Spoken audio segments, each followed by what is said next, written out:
I don't know if I can really just say I like BC. I'm very happy with where I am right now, and honestly, I have a saying, and that saying is, "There's no other place I'd rather be than right here and right now." And there are so many days when I just wake up and that's the first thought that comes to my mind. As corny as it sounds, I remember setting foot on this campus the first time I came here. It was in the middle of February, and I had already gotten accepted for early Eagle Action, and it was raining, it was cold, there was ice, and it was a really just crappy day. But something just felt right about this place, and I really have never put my finger on it. But even despite the bad weather, and despite how cold it was, I remember telling my mom, I said, "Mom, this is the place for me." It just gave me that feel, and ever since then, it just really has been felt that way. There have been so many opportunities that I've been able to take advantage of and get involved in. I've had to take the initiative on them, but they definitely have been there, and I've helped grown in so many ways. And not to mention, the people here are just some of the best people that you'll ever meet in your life. The administrators, the students. There's just so much that this community has to offer, and for you to take advantage of. And I think that's really why I love BC. I've decided to run for president.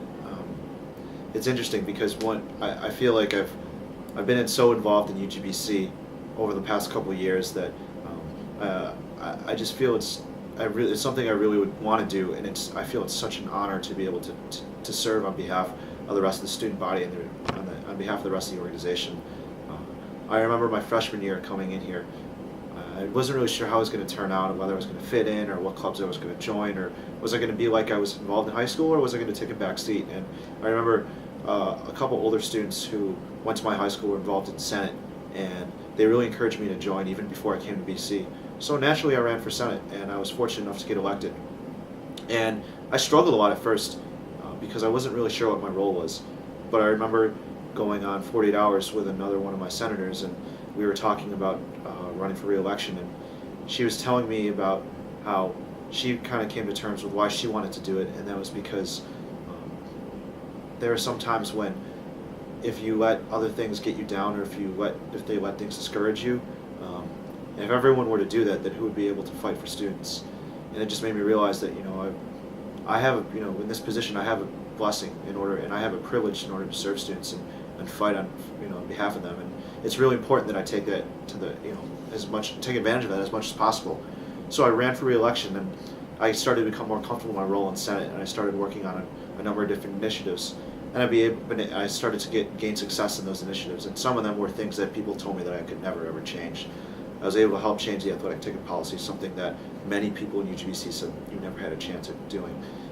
And I just began to grow more confidence as I came along, and I think I got to the point where I've been just so blessed to be involved in UGBC, and I've been able to do so many things that just naturally, it's something that I really just would love to do next. And honestly, I really mean it when I say I just feel if I were to be elected, it would be such an honor to serve not only my students, but the rest of the individuals in UGBC. Alex Hers is a great person. And I say that because I really do mean it. Personally, Alex and I have been friends since our freshman year. I lived in Cushing and he lived in Hardy. We've both been involved in UGBC for 3 years now, so 6 years combined experience. But we've also been friends for 3 years, and it's been really great. Alex is a very thoughtful person. And he's one of those people who's willing to really put aside whatever he's doing in order to help you in whatever you need. He's very selfless, which is a really good quality about him, and that extends not only in his friendships but also in the work that he does. And not only have we been personally friends, but we've also been able to work together on a lot of different things over the course of our time in UGBC and a number of different initiatives, but also outside of UGBC and different other activities.